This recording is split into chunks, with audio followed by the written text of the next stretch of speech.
Hi, I'm Roxanne Richardson, and this is the Casual Friday podcast. In this week's podcast, it's all about the Minnesota State Fair. In particular, it's about the knitting at the State Fair. So let's get started.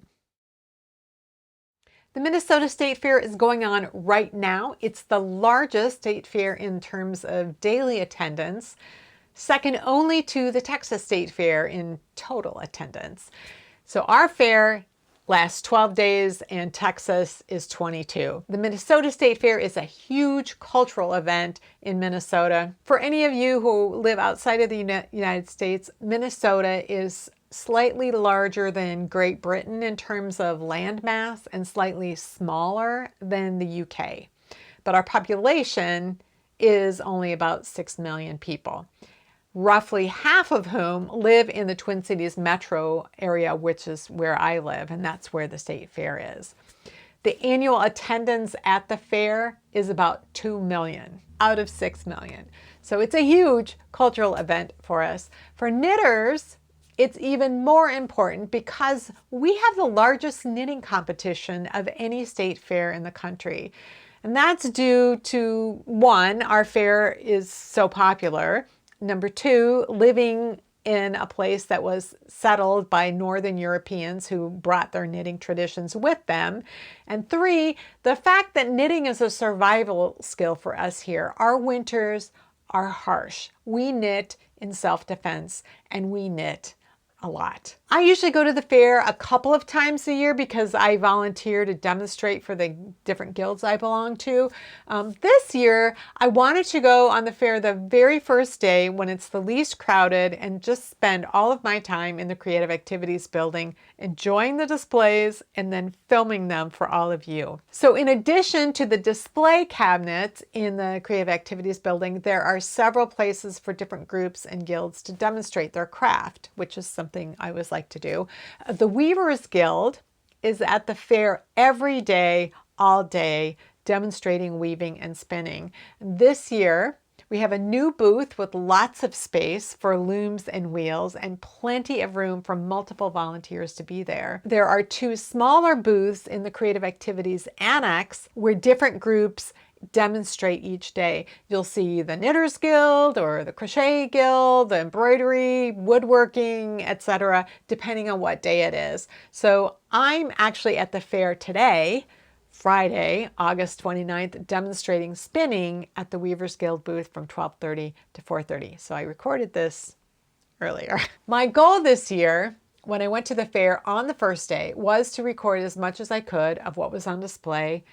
I was in the building for 2 hours looking at and recording as much as I could. But after 2 hours, I was on Creative Activities overload. I got to the point where I was overwhelmed. I stopped recording. So I didn't record everything, but I recorded as much as I could. So I want to give you a little bit of context, though, for what it is you'll be seeing. A lot of fairs have just a handful of competition classes for knitting. Our hand to knitting competition includes 50 competition classes. So blankets and afghans are divided up into 4 different classes based on the dimensions of the blanket. Scarves and stoles and shawls have 7 classes, which are based on dimensions, whether it's a rectangle or some other shape, but also yarn weight determines what class it's going to be in. There are multiple classes for each of these categories of hats, mittens, scarves, slippers, bags, and sweaters. Some things like gloves or holiday stockings or sweater vests have just 1 class. There are 12 sweater classes. So, for example, there is a class for adult pullover plain. Then there's one for adult cardigan plain, adult pullover all over color work, adult pullover partial color work. And then there's the adult cardigan all over color work and the adult cardigan partial color work. And then you have all the categories for texture. So lots of sweater categories. There are 3 classes of children's clothing that are included in hand knitting, but things for babies are not in hand knitting. Those are in classes in the baby garments competition, which is separate and it's elsewhere within the Creative Activities building. Also things like table linens and soft toys are in different competition classes. And those kinds of things, the toys, the table linens, the baby garments, they can be made from different kinds of crafts. So you could have a crochet hat competing with a knitted hat. Or you could have table linens where there's something crocheted, something that's knitted, something that's done in hardanger, all kinds of things. So there's more than 50 ways of entering knitting, but the hand knitting competition only has 50 classes. There are a couple of catch-all classes in hand knitting. One of them is called Not Otherwise Specified Wearable, and then there's Not Otherwise Specified Not Wearable. When cowls were first becoming popular a number of years ago, they were judged in the Not Otherwise Specified Wearable class because there was no class for cowls. So after several years where there were a substantial number of entries that were cowls in that class, they split the cowls off and formed their own class. So that's been separated out.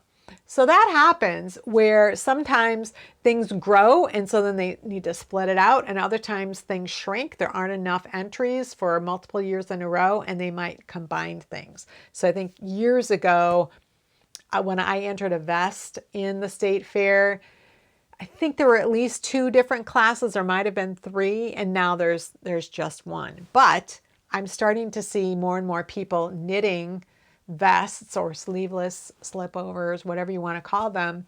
And so it's possible that as those gain in popularity, there might be a split of the vest class in upcoming years. Each class can award up to 5 ribbons.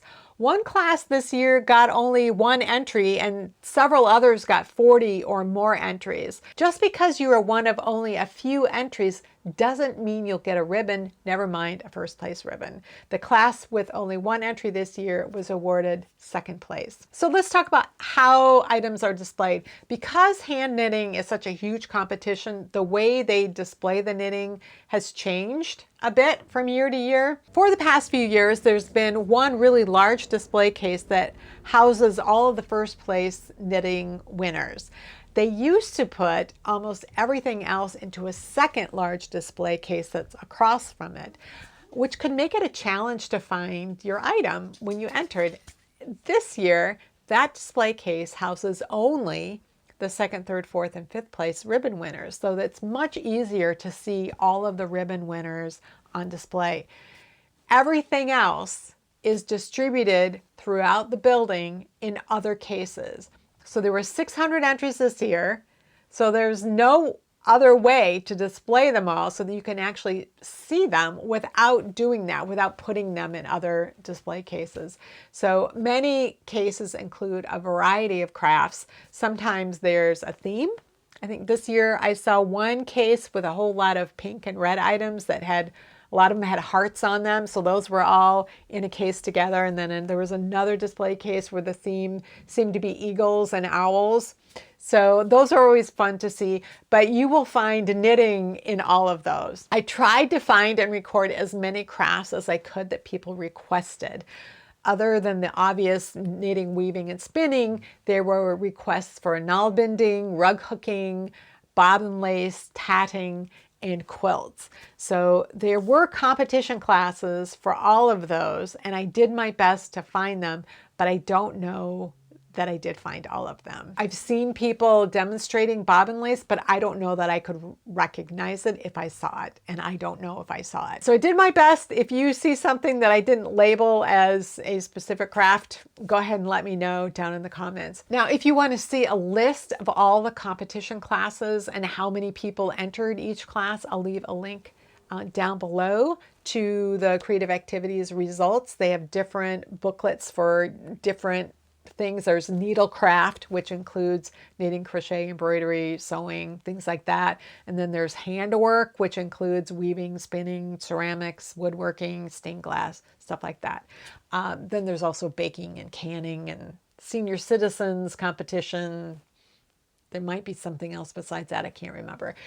Now, almost every display case I filmed has at least some knitting in it. So keep an eye out for it because sometimes it shows up in surprising places.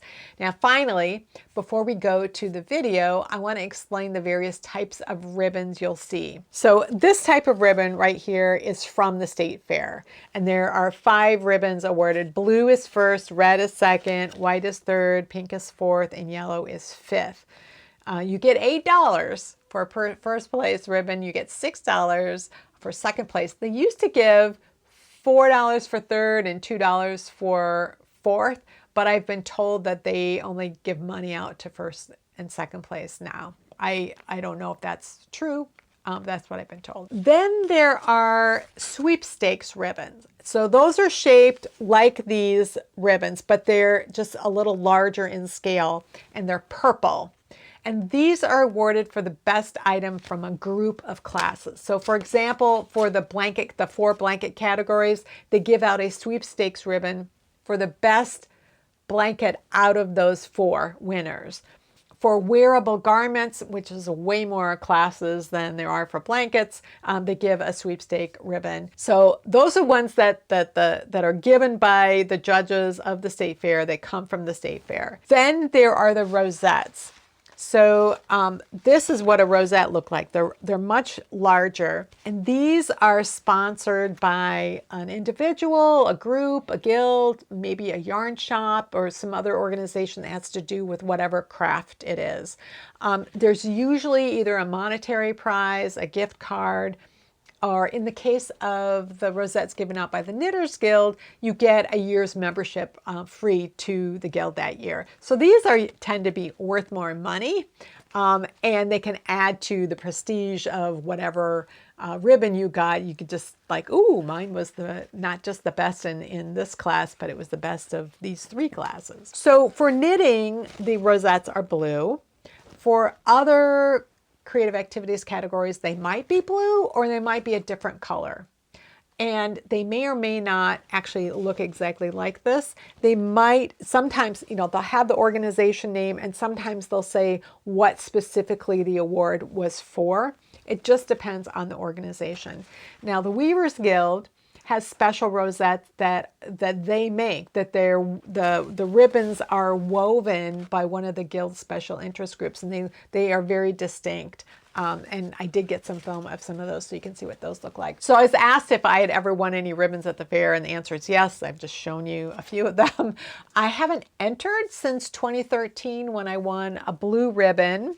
I won this blue ribbon and this rosette for some fingerless mitts that I had designed and knit. There were 3 mitten classes, and so I got the rosette for being the best of the 3 classes. So this was for being the best in that class, and this was for the best of the 3 classes. I won a second place that same year for an Aran sweater that I had designed as part of the Master Hand Knitting program. And another year I got a second for a baby hat. And so that wasn't part of hand knitting, that was in baby garments. And it was like a cabled hat. In the competition there was one that was lace and another one that was stranded color work. So they were very different types of knitting, but at least they were all knitting. It could have also included crochet, could have been competing in that. So those are the ribbons that I have won. And like I said, I haven't entered in more than 10 years. Since I last entered the fair, I learned to spin.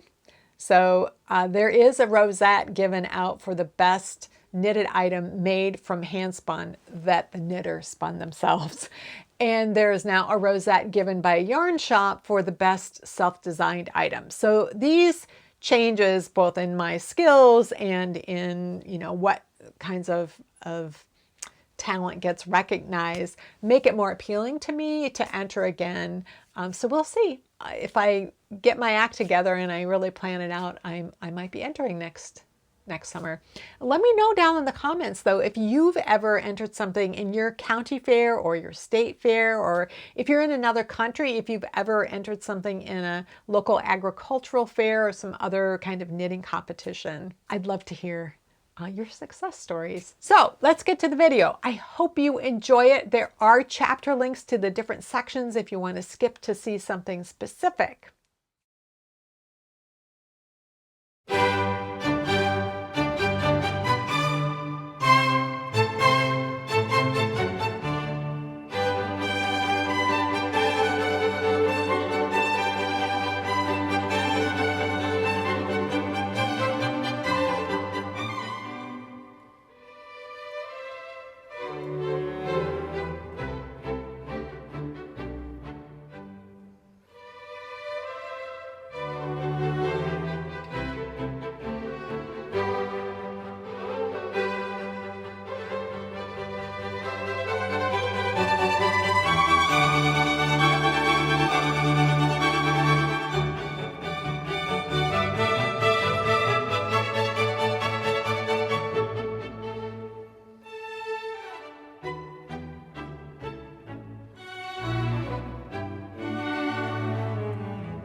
Well, that's it for this week's Casual Friday podcast. If you can't tell, I love the fair, and I hope you can see why. The quantity of creative efforts our state has on display in just this one building is incredible. It's not the only place to see things that people have made with their hands at the fair, but it is my favorite.